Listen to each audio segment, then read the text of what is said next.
Uyina Kakaria N'iye. DJ Mafe, Uyina Kakaria N'iye. Iyefeo Amafe, Uyina Kakaria N'iye.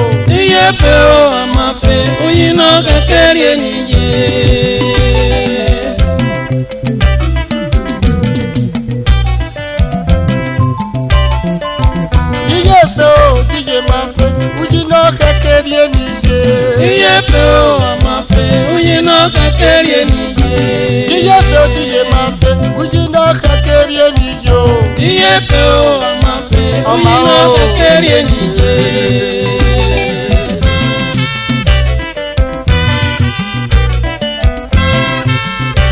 Iyefeo Amafe, Uyina Kakaria N'iye.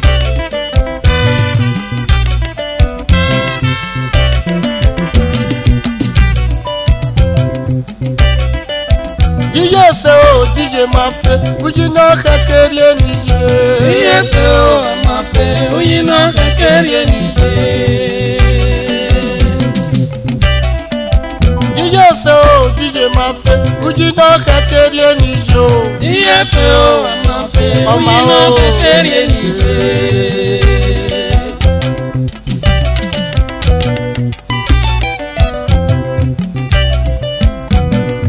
Akagbakiawo no koya mabio eye moya momo yeko yara zozo. Akagbakiawo no koya mabio eye moya momo yeko yara zozo.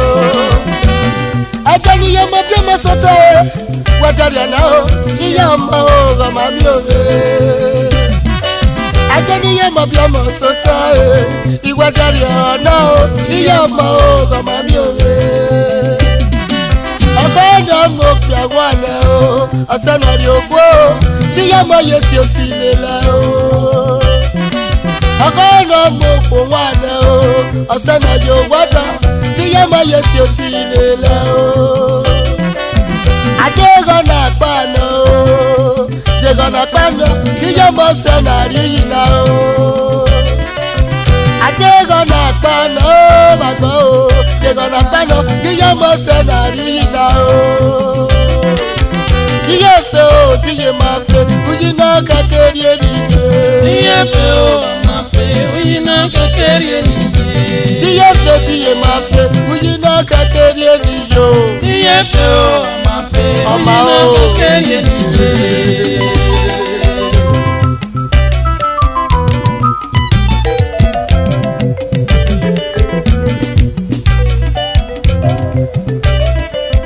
DJ Mafe, Uyina Kakaria N'iye. Iyefeo Amafe, Uyina Kakaria N'iye. Iyefeo DJ Mafe, Uyina Kakaria N'iye. Iyefeo Amafe, Uyina Kakaria N'iye. Oh, this music goes out to all parents, especially the ones who cares for their children. Iyamoga tota ugbeso ẹwọn mọ̀nà bí o ọ̀sẹ̀ jẹ́ wà rè fi àyè. Iyamoga tota ugbeso ẹwọn mọ̀nà bí o ọ̀sẹ̀ jẹ́ wà rè fi àyè. Ẹ̀wù kẹfà wáyé náà o ní èmi ò rí bẹ́ẹ̀ sẹ́ o ìkẹ́rẹ́ ṣe kéde ọ̀yẹ́ o. Ẹ̀wù kẹfà wáyé náà o ní èmi ò rí bẹ́ẹ̀ sẹ́ ìkẹ́rẹ́ ṣe kéde ọ̀yẹ́ o ní yóò yàtọ̀ ẹ o. Ọ̀gárí èké ní orí èjì ọtí gọ̀sẹ́rẹ́ o agbágẹ́jẹ́ o ọ̀gbẹ́yìí o ọ̀mùkíá o iye ọmọláyé kẹ́nu òbí ẹ̀rẹ́jẹ́ ọ̀tíjà ìgọ̀sẹ́rẹ́ o agbágẹ́jẹ́ o ọ̀gbẹ́yìí o ọ̀mùkíá o àwọn yẹn fẹ́ fẹ́ náà yà sèwá o yàgà fẹ́ náà sèwá yẹn náà fẹ́ mú ẹ̀ lókè fa o àwọn yẹn fẹ́ fẹ́ náà yà sèwá o iye ọmọ yàgà fẹ́ náà sèwá yẹn náà fẹ́ mú ẹ̀ lókè fa o. Adégọ́nà àpànà o Dégọ́nà àpànà yíyọ mọ sẹ́nà Rie-Uyi N'iye o Adégọ́nà àpànà o bàgbọ́ o Dégọ́nà àpànà yíyọ mọ sẹ́nà Rie-Uyi N'iye o bàgbọ́ o. Díye fẹ́ o díye máa fẹ́ Rie-Uyi N'iye kékeré nìyẹ. Díye fẹ́ o máa fẹ́ Rie-Uyi N'iye kékeré nìyẹ. Díye fẹ́ díye máa fẹ́ Rie-Uyi N'iye kékeré nìyẹ o. Díye fẹ́ o máa fẹ́ Rie-Uyi N'iye kékeré nìyẹ.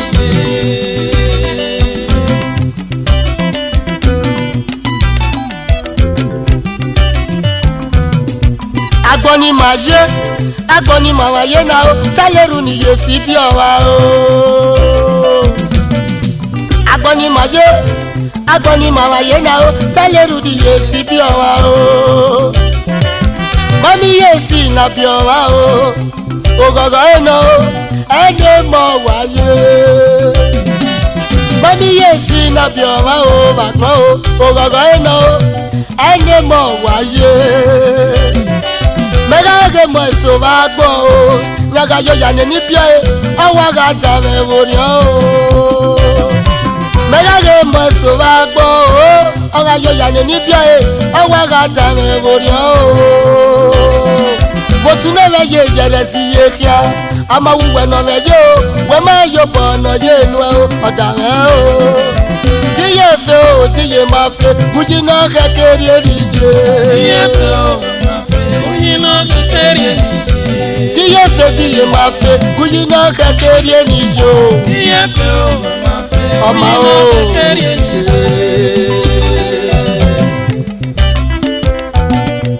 Ìwé àdónú sọmọ dénera iye sísẹlẹ lọmọ èrè rọmọ bèjì o. Ìmọ̀lẹ́ wà lákàwẹ̀ èrè awẹ́ yóò pọ̀nà yé. Díye fẹ́ o díye máa fẹ́ Rie-Uyi N'iye kékeré nìyẹ o. Díye fẹ́ o máa fẹ́ Rie-Uyi N'iye kékeré nìyẹ. Díye fẹ́ díye máa fẹ́ Rie-Uyi N'iye kékeré nìyẹ. Díye fẹ́ o máa fẹ́ Rie-Uyi N'iye kékeré nìyẹ. Díye fẹ́ díye máa fẹ́ Rie-Uyi N'iye kékeré nìyẹ o. Díye fẹ́ o máa fẹ́ ọmọ o. kékeré nìyẹ.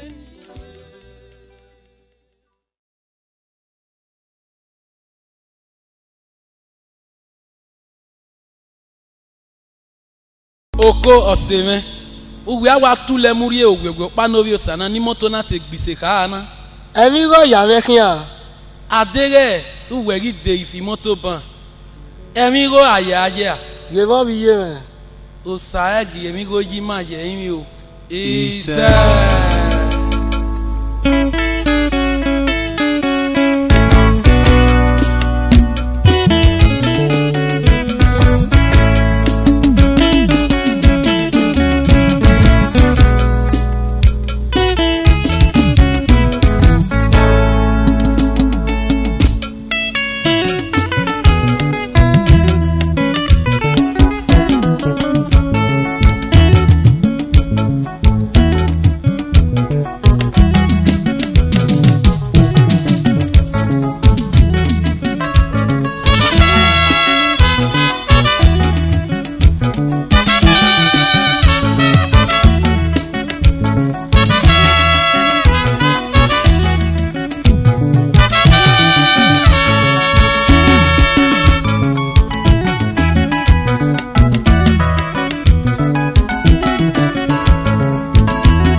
Ghi Mazo-Owe Vbenatie na ya de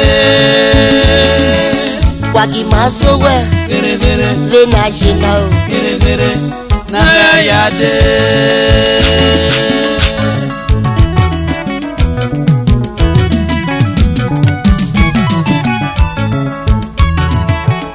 Ghi Mazo-Owe Vbenatie na ya de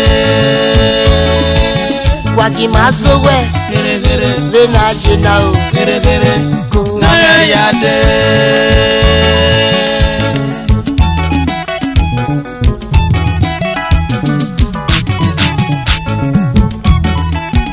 Ghi Mazo-Owe Vbenatie na ya de Ghi Mazo-Owe Vbenatie na o na ya de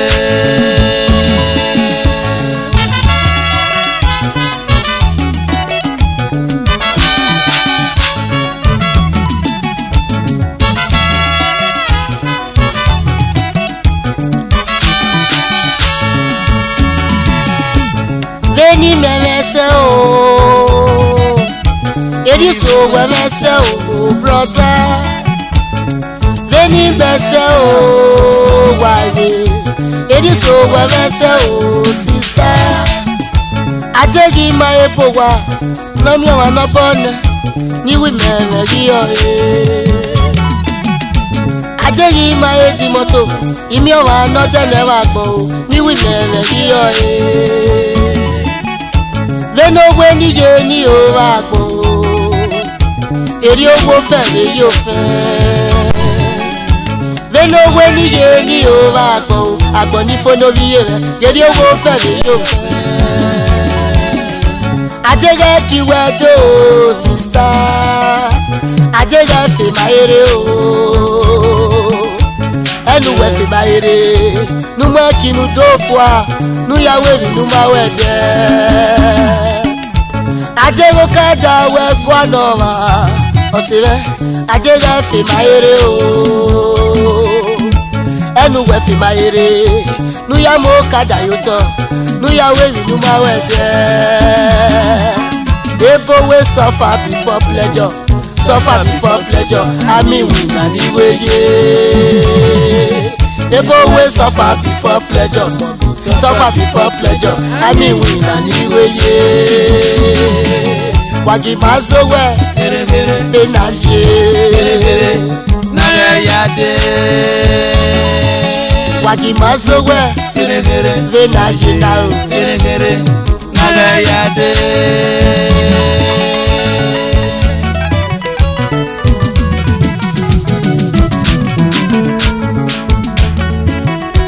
Oko ni bi agboga ki ewe wuse do bo wa ruma bo brother get down o die Oko ni bi agboga ki we wuse no di moto ruma de sister get down o die Owa no ragbo no wi e mo ta ki e wa gbo wa ji le wa e ta gbo ma pa no wa ni Owa no ragbo no wi e mo ta ki e wa gbo wa ji le wa e ta gbo ma pa no wa ni Ami ega na ya mose oje na ma mi o wa mose ma Ami ega na ya di bata yire na ma mi o we gba yi Wa gureta mi no ki o wa gure ka ma ko no ki e ikaye uwa lo wa o Wa gureta mi no ki o wa gure ka ma ko no ki e ikaye uwa lo wa o Walo wa yeye agwa ami ede da ya mose na ma mi o wa mose ma mi awa ge ma so wa gbo ni ma wa ye na iya wa rule kitikiti ye we go o sai ja mi le nu gbelu le kian ni ya de o ya mu opokuta duwure okian ri awe e na ya se na we na guzi egbezo se ne ni ma kwa lo ya fe mi e na si ma bo de gbe enete o gi na vepa Ghi Mazo-Owe Vbenatie na ya de Ghi Mazo-Owe Vbenatie na o na ya de Brother bu ya yikiri na o tamame nuwe manaruko ni moto na te kiseka o brother wa nuwa fe gege o gaerio oh kere no brother kere azowe kere no sister kere azowe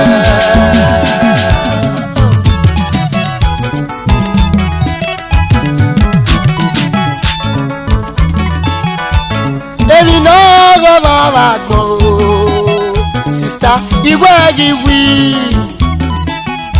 tumba eki asewa wega ki asewa ne to gela kore o Ebi no go mama go brother iwe giwi tumba eki asewa wega ki asewa ne to gela kore o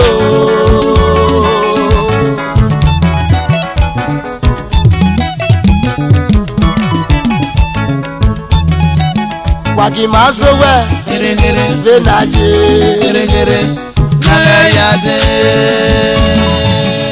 Ghi Mazo-Owe Vbenatie now Ghi Mazo-Owe Vbenatie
Ki ona ki aseti ure ni baba o ayin agun ayin kayin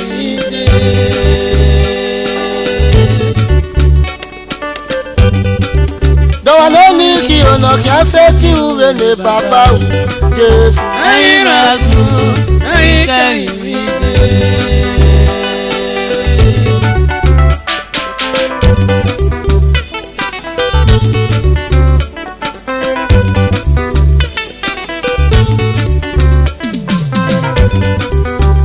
Loni ki ona ki aseti ure ni baba o ayin agun ayin kayin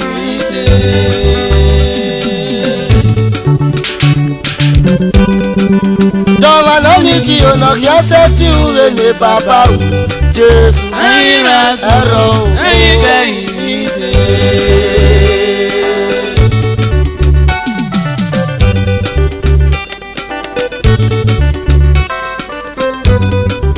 Dawa loni ki ona ki aseti ure ni baba o ayin agun ayin kayin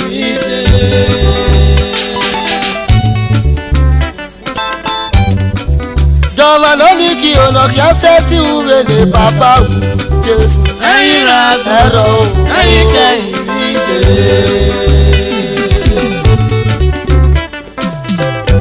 Memu egbe Ghi Mazo-Owe o Memu egbe Ghi Mazo-Owe o Ẹ̀yin na fi bí ẹ̀ka mẹ́ bàgbé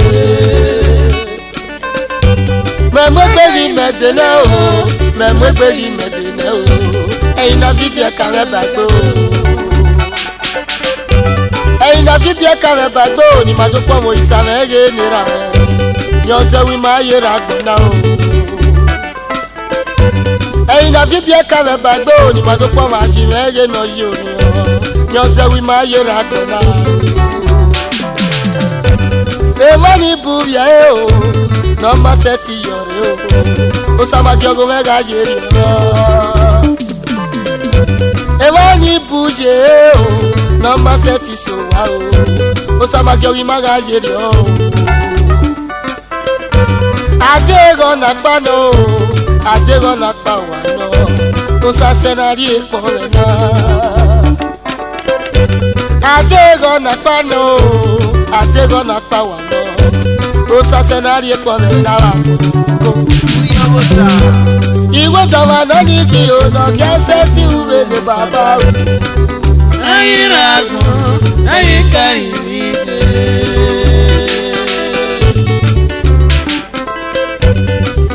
Jamana ni ki ono kese ti uwe ne baba u Jesu. Ayi rago, ayi karibide.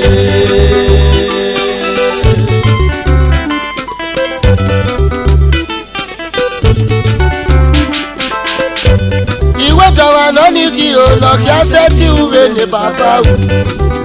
Ayi rago, ayi karibide.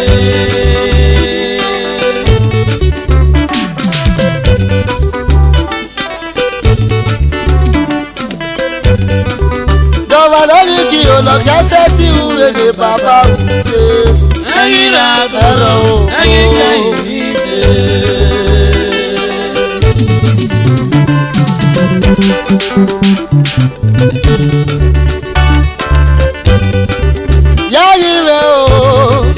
Yagime o, ikaya kowo isana gie mako. Yagime o, ikaya kowo isana gie mako na. Imupa mu werege o, ena we pome buru me. Koke ni baba. Imupa mu werege o, ena we pome buru me. Koke ni baba. Ekpere buru me no, eyi meme diere. Baba rabonu mi eme pome. Ekpere buru me no, eyi meme diere. Baba rabonu mi eme pome.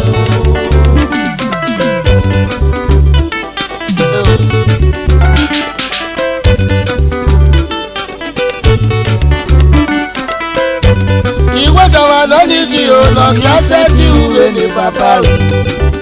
Ayi rago, ayi karibide.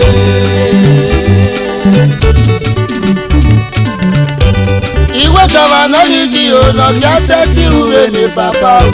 Jesu. Ayi rago, ayi karibide.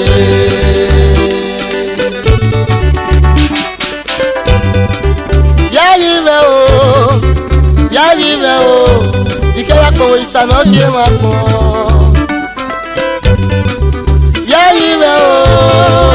Yagime o, ikaya kowo isana gie mako na. Ina osa egbera me, osana yegbera me yawe me. Ọmọ ya me gbogbo mi la o. Ina osa ọmọ o, osana ye ọmọ wu me o. Ọmọ ya me gbogbo mi la.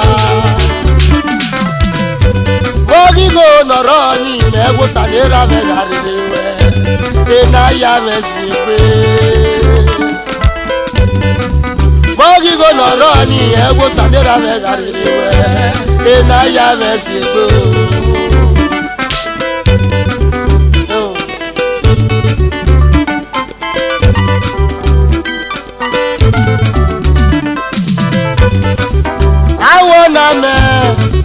Awo na me o, ni me na gbe ubi owe yo to pe. Awo na me o, ni me na gbe bi owe yo to re. Ijesu me le ra me o, apa ma me de no bi o le o. Yan wo na me o.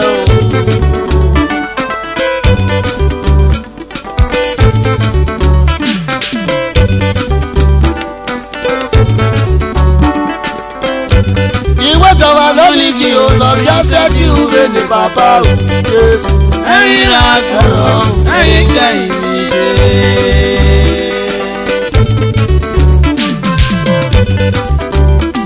Oko Osamẹ́nu ẹsẹ̀. òkìyè rẹ̀ Osamẹ́nu ẹsẹ̀. ìtẹ̀ o. Osamẹ́nu ẹsẹ̀. Yáyí rẹ̀ o. Osamẹ́nu ẹsẹ̀. Ìkẹyà pọ̀ wáyé méje náà yóò ní ọ. Osamẹ́nu ẹsẹ̀. Iná sàgbéra rọ̀ sàláyé gbéra rẹ̀. Osamẹ́nu ẹsẹ̀. Iná sàmọ́ sàláyé ọmọkùnrin rà o. Osamẹ́nu ẹsẹ̀. Bọ́ọ̀lì kò nọ̀rọ̀ ni o. Osamẹ́nu ẹsẹ̀. Ọmọ ìyájú pẹ̀lú sàgbéra rà ìlú ẹ̀. Osamẹ́nu ẹsẹ̀. Ìnájú mẹ́sì pé o. Osamẹ́nu ẹsẹ̀. Ìnájú mẹ́sì pé o.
máa ṣẹ́tì bò wá a máa wọ́ ọ̀kẹ́ àti mọ́tò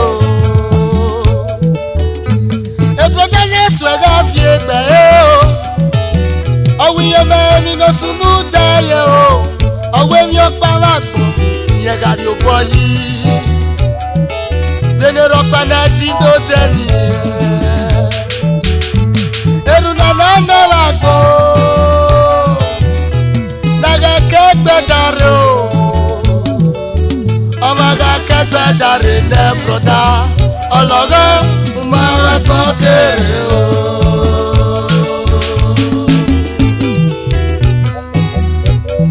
So ware na ko okwigo ede na ti oboya agbovi anu we to president eto we normally do ball we ma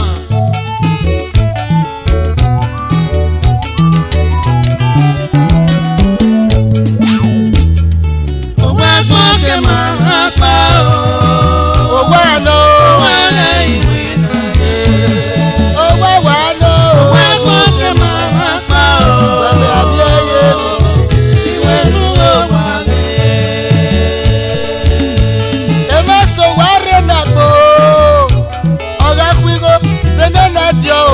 ya iwina wa eya ni sẹ́ẹ̀kì máa mi dóbò.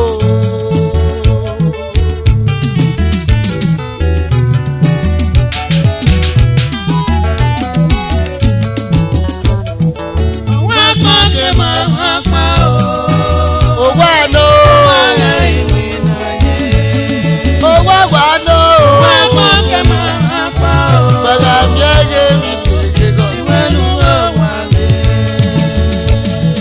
owó gbọ́dọ̀ máa pa o. àmì ọ̀wà ló wúyẹ̀ tí a gbọ́. owó rẹ̀ ìwìnà yẹn. wúyẹ̀ rẹ̀ dẹ́ wọ́n wúyẹ̀ tó fi ó pè é ara tó. owó gbọ́dọ̀ máa pa o. lórí ti àmì ìdájọ́.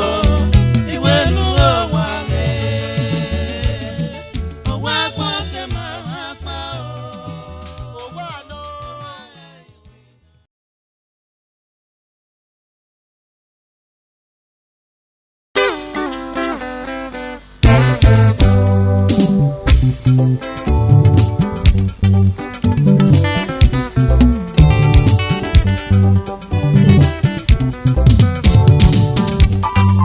Àgàwé láti èrè o. ọmọ àti iye pé kí ọmọ ní ẹni pé ọlẹ́kùn mẹ́tẹ̀ o. Àgàwé láti èrè o yẹ́dọ̀. ọmọ àti iye pé kí ọmọ ní ẹni pé ọlẹ́kùn mẹ́tẹ̀ o. Àgàwé láti èrè o. ọmọ àti iye pé kí ọmọ ní ẹni pé ọlẹ́kùn mẹ́tẹ̀ o. Àgàwé láti èrè o yẹ́dọ̀ mọ́. ọmọ àti iye pé kí ọmọ ní ẹni pé ọlẹ́kùn mẹ́tẹ̀ o.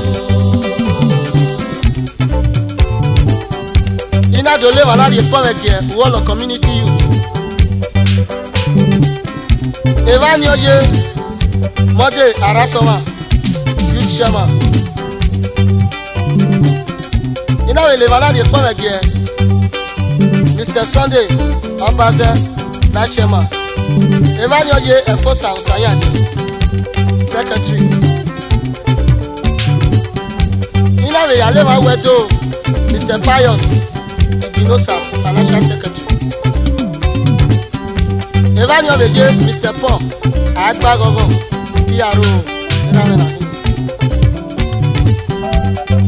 Iná wèlé wà láti pọ́nmẹ́kì ẹ̀ Ẹ̀rí Ẹ̀kọ́mà treasurer. Eva ni oye Mr. Christopher Ogunrobo bush inspector. Iná wèlé wà láti wẹ́dọ̀ Mr. Osareti Obia ọ̀nà àbíyé lóbi ọ̀nà. Àtọ́pẹ́ àgàwé láti èrè o. ọmọ àti iye pé kí ọmọ ní ẹni pé ọlẹ́kùn mẹ́tẹ̀ o. Àgàwé láti èrè o gidi ẹ̀dọ̀ mọ́. ọmọ àti iye pé kí ọmọ ní ẹni pé ọlẹ́kùn mẹ́tẹ̀ o. di ko me ke wa ya fe ni mo wo me no ma gun me de to no ba yi na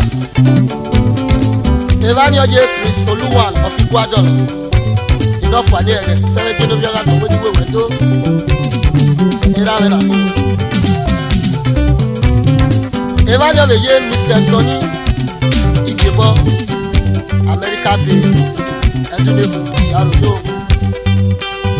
ina le mala be de ko me ke Osas obia Osas ni kana yonya Osas aluminium construction company ore no Batty e ya pe se na yaro yo ina le mala wedo Mr. Omoviye Binosu era ni kana yonya Omos Builders yaro yo baba Gha Vbenatie o yegbe ki wa ni enefe wale kumede o Gha Vbenatie o Ghi o yegbe ki wa ni enefe wale kumede o ina we ale mana wedo iye re ni Mrs. Esther Edokolo iye re ni kana yonya Edo Delta Hotel yaro yo momi ino fani ere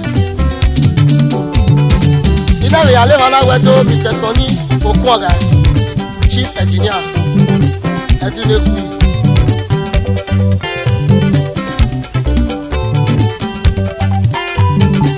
yaro yo Gha Vbenatie o yegbe ki wa ni enefe wale kumede o Gha Vbenatie o Ghi yegbe ki wa ni enefe wale kumede o Evani obeje Mr. Austin Orobo engineer na team Edunebu ina we ale wana wedo Mr. Christy Osage ana yonya Kisli Electrical yaro yo ina we ale wana wedo Mr. Friday Osaze beauty contractor